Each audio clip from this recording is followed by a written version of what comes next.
Hello everyone, চলে এসেছি আমি প্রতিদিন নতুন ভিডিওর সাথে।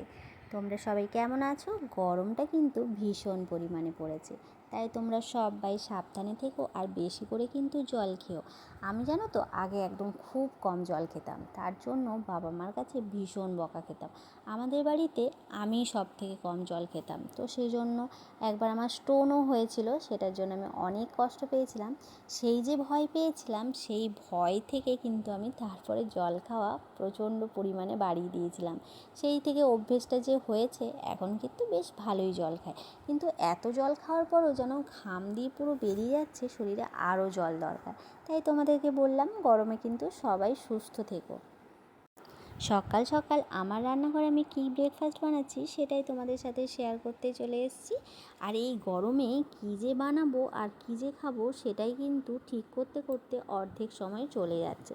তারপর আবার দুপুরের লাঞ্চ মেনু, আবার সন্ধেবেলার টিফিন, আবার রাত্রেবেলা, কত কিছু ভাবতে হয় বলো তো। মাথাটা একবার করে যেন হ্যাং হয়ে যায়। তোমাদেরও কি হয়? আমার তো মাঝে মাঝে সত্যিই হ্যাং হয়ে যায়।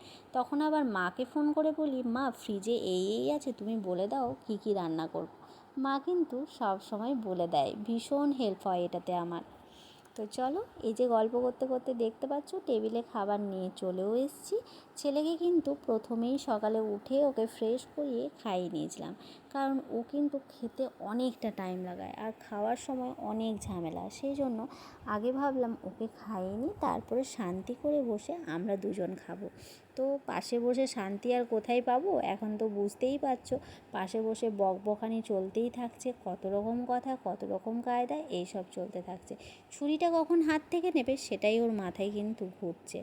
তো আমি ভাবলাম যে হাত রেখে দিলাম, হয়তো ভুলে গেছে, না কিন্তু দেখো ঠিক ছুরিটা নিয়েছে। বললাম না, মাথায় কিন্তু ওটাই ঘুরছিল ওর। আর আজ সকালে তোমরা কি ব্রেকফাস্ট করলে সেটা কিন্তু অবশ্যই জানিও। খেতে কিন্তু বেশ ভালো লেগেছিলো। তাহলে চলো, এখনের মতো টাটা। তোমরা কিন্তু ভালো থেকো।